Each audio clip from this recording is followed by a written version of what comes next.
program is still the Afia Morning Show. I'm still in Nnamdi Obaya. Ojiwachuku is still here in the studio with me. And right now, we are going around the region where the Abia State Government will start in Umuahia, where the Abia State Government is kicking off pocket layout housing scheme and announcing the revival of Enyimba factories.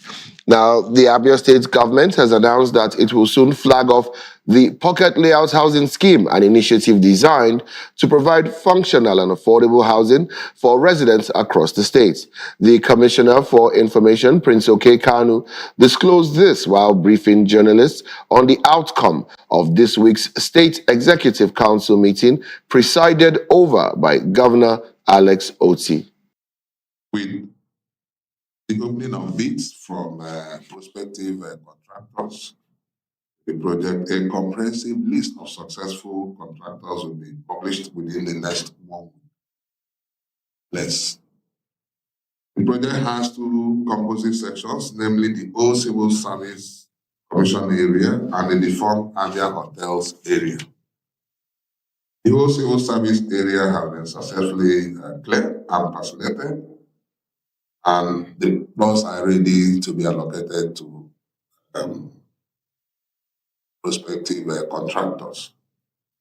The Abia Hotels area, on the other hand, will be ready within a fortnight for vaccination and allotment to contractors.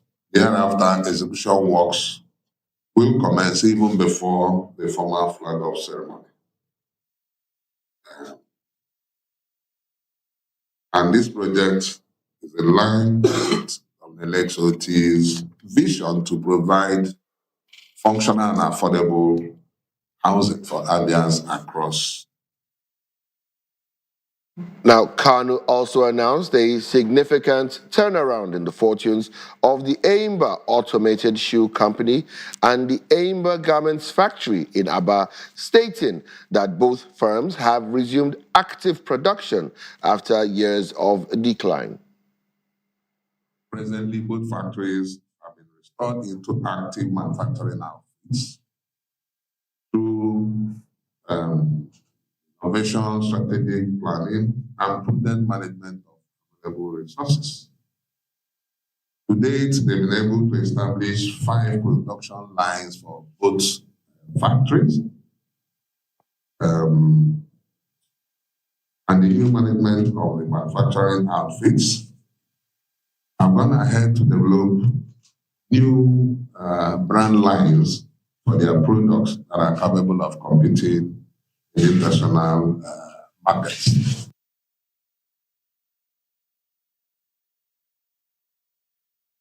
Also speaking, the Chief Executive Officer, Managing Director of Enyimba Automated Shoe Company Limited and Enyimba Garments Factory Limited, Ms. Nena Kalu-Ogba, said the state government has successfully revived both factories through the acquisition of modern production and finishing equipment to enable them to compete with global brands.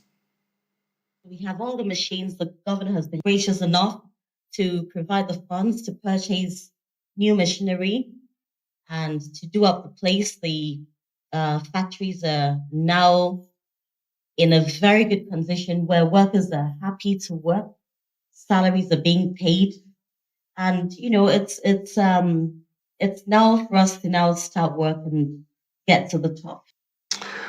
On the newly commissioned Ogbo Smart School at Ubakala in Umuahia South local government area of the state, the government denied claims that only the children of the elite gain enrollment in the school. Run tests.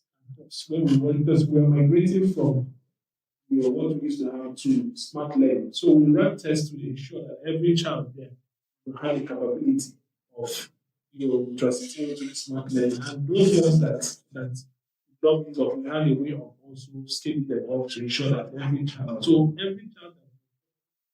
to central school are still in this particular school. And so we even have about 375 children presently in that school. So no child of them. That allegation is false. President is unfounded. And I'm sure this government is old enough for yet to understand how this government operates. Okay, since there is one area that the government now has been very intentional, about restoring sanity is in the education sector. So Enyimba making strides in both, Abia State making strides in both housing and bringing back comatose factories and schools too. School, I mean, So they have smart school there, and it's free FOC. yeah. I think, it's almost as if Enugu and Abia have decided, blow for blow. They are going to, which is what I want to see. This is what we want. This is the kind of not who has longer convoys or more girlfriends in Abuja. What we want development. Let people feel the dividends of democracy. And literally, I think assuming these past leaders, did what they had to do. Literally, nobody's going to be clapping for you doing roads or cutting ribbons for water or whatnot, right? It's because of the dilapidation up until now, right? So when they now do it, it seems as if it's a new thing. And somebody who will at this point in time in this country, we're not meant to be talking about roads, talking about schools, talking about houses. We're meant to be talking about exporting power, oil, resources, capacity.